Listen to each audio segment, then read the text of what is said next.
A decorated black general is handcuffed in broad daylight by a white officer who sees him as just another suspect. The crowd, phones recording, watches in shock as a man who served his country is humiliated by the system he trusted. What happens next will expose deep injustice and ignite a national reckoning. But let's start from the beginning. Lieutenant Robert Collins prided himself on his efficiency and the respect he commanded within the police department. Known for his sharp instincts and unflinching approach, he saw every suspect as a box to check off in his relentless pursuit of law and order. Yet, beneath the polished veneer of professionalism lay a man whose unchecked biases often shaped his decisions. Collins did not question the warrant for the arrest that landed on his desk that morning. The name, General Marcus Owens, was just another entry in a long list of suspects. Without reviewing the details, he grabbed his gear and led his team into what he expected to be a routine operation. The city square was alive with activity. Vendors called out to potential customers, street performers entertained tourists, and families wandered beneath the warm afternoon sun. It was here, in the heart of the community, that General Marcus Owens, a highly decorated black veteran and one of the most respected leaders in the state's National Guard, had just concluded a speech at a local event. Dressed in a crisp navy suit with ribbons of honor subtly pinned to his lapel, Owens exuded a calm dignity as he emerged from the community center, shaking hands with attendees and offering a warm smile to passers-by. Collins and his squad moved in swiftly, their boots echoing against the cobblestone pavement. The lieutenant's hand hovered near his holstered weapon, a habit that signaled both authority and readiness for escalation. Collins's narrowed eyes locked onto Owens, who paused mid-conversation to meet the approaching officer's gaze. Owens's expression shifted from confusion to composed curiosity as the squad encircled him. "Hands where I can see them," Collins barked, his tone sharp enough to hush the bustling square. Conversations faltered, and the crowd's attention turned toward the unfolding scene. Owens raised his hands slowly, his movements measured and deliberate. "Officer," he began, his deep, commanding voice carrying over the murmurs of the growing audience. "What's the meaning of this?" Collins ignored the question, gripping Owens' arm with practiced force and yanking it behind his back to snap on handcuffs. The cold metal clicked into place, the sound loud enough to silence even the whispers around them. "You're under arrest for embezzlement," Collins declared, his voice flat and emotionless, as if reciting a script. Owens remained composed, his calm demeanor unshaken, even as the cuffs dug into his wrists. "There must be some misunderstanding," he said firmly. "I suggest you verify your information." The crowd began to murmur in shock and disbelief. "That's General Owens," someone exclaimed. Another voice added, "He's a war hero." Phones emerged from pockets, and cameras started rolling, capturing the scene from every possible angle. Collins didn't notice, or perhaps he didn't care. His focus was singular: secure the suspect, maintain control, and move on.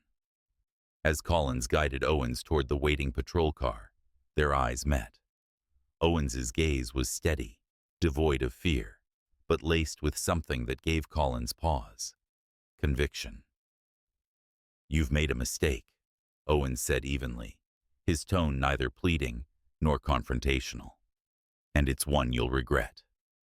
Collins snorted, masking a flicker of unease with derision. "Save it for your lawyer," he replied, shoving Owens into the back seat of the car. The crowd's whispers grew louder as Collins slammed the door shut. To the lieutenant, this was just another arrest, another suspect who thought they could talk their way out of consequences. He didn't see the phone cameras tracking his every move, or hear the indignation bubbling among the bystanders. He didn't consider the gravity of arresting a decorated general in the middle of a public square without so much as a second glance at the case file. As the patrol car pulled away, the last thing Collins saw in the rearview mirror was the crowd parting to make way for a woman holding a phone high, recording the car as it disappeared from view. For Collins, this was just another job. For Marcus Owens, this was the start of a reckoning that would ripple far beyond the city square. By the time Owens reached the station, the videos of his arrest were already circulating online. The captions ranged from "Racist Cop Arrests War Hero" to "Injustice in Plain Sight." Social media was ablaze with outrage, and local news stations began airing clips of Owens being cuffed and led away like a common criminal. Inside the interrogation room, Owens sat silently, his composure unshaken, despite the chaos brewing outside. Collins entered, holding a file he hadn't bothered to review earlier. Now, as he flipped through the pages, his arrogance gave way to discomfort. General Marcus Owens, recipient of the Medal of Honor, advocate for veterans' rights, high-profile figure in both state and national politics. Collins tried to suppress his growing unease. "You're accused of diverting funds, earmarked for state defense programs," he began, his tone still brusque. Owens leaned forward. "Do you have evidence, or am I just another black man you felt justified in dragging in without cause?" His words were calm, but cut deep, leaving Collins momentarily speechless. Meanwhile, outside the station, a crowd was gathering. Protesters waved signs reading "Justice for Owens" and "End Police Bias," while reporters jostled for interviews. The station's chief, Captain Laura Simmons, was bombarded with calls demanding an explanation for the arrest of a national hero.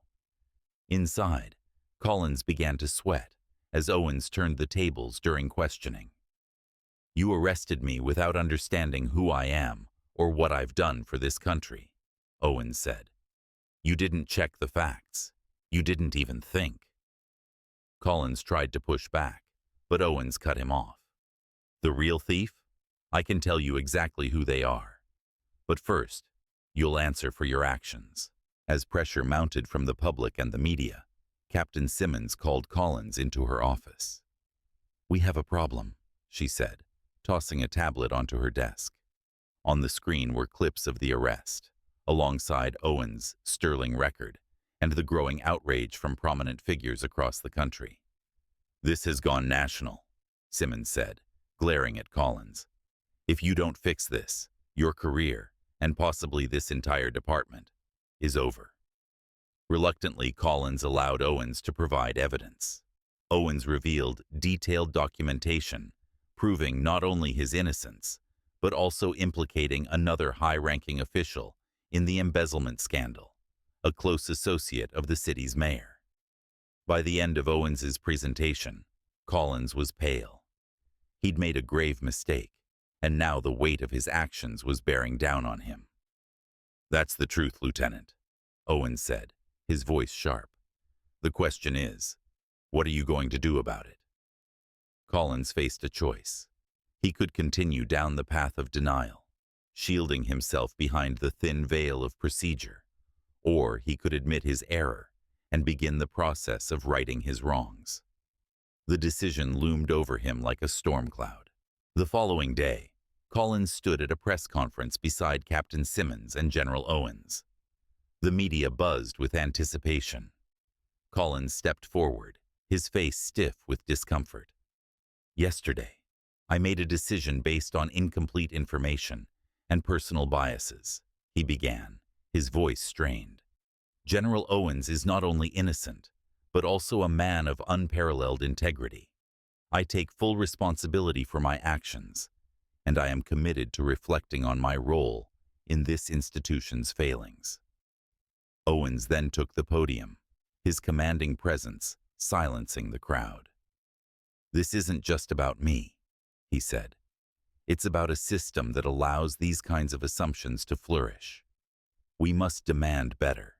from our leaders, our institutions, and ourselves. The crowd erupted in applause as Owens walked off the stage, his head held high. Behind him, Collins remained rooted, grappling with the weight of his public reckoning. In the weeks that followed, Owens's exoneration led to a statewide investigation into corruption, exposing the true culprits. Collins, though demoted, began attending anti-bias training, his eyes opened to the prejudice he had long ignored. As for Owens, he continued his advocacy, using the incident as a catalyst to push for reforms in law enforcement and beyond. His arrest had been a mistake, but one that ultimately ignited a much-needed conversation about justice, accountability, and the power of change.